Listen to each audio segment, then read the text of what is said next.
Вчера зарезал Вова в кабаке. По пьяни, значит. Он вам не Димона. Потом Камчатку в шашки проиграл. И старые полковничьи погоны.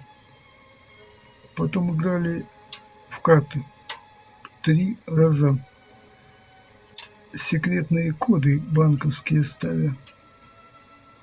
Но тут американцев разорвал Володя, как почти товарищ Сталин.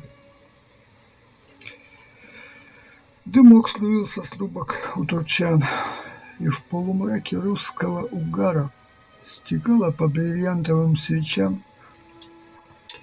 слеза офшорного блатного перегара. Цыгане пели глупо, невпопад, и нагоняли жути темные шторы, и время поджимало начинать о совести и чести разговоры.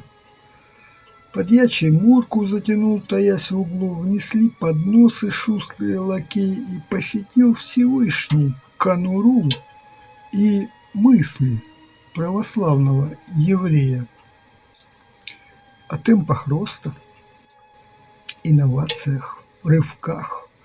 Звучали в прениях пассажи людоедов, а на полу внимали им, шурша, отряды верные клопов и краедов. И лица опускались в салат, и опрокидывались рюмки на лампасы, и требовали с девок шабаша заезжие футбольные папуасы. А за окном надежды в душе нес рассвет. Отважно голь совала кукиши в карманы, и ветер сокрушался. Почему зарезан ножиком не тот герой романа?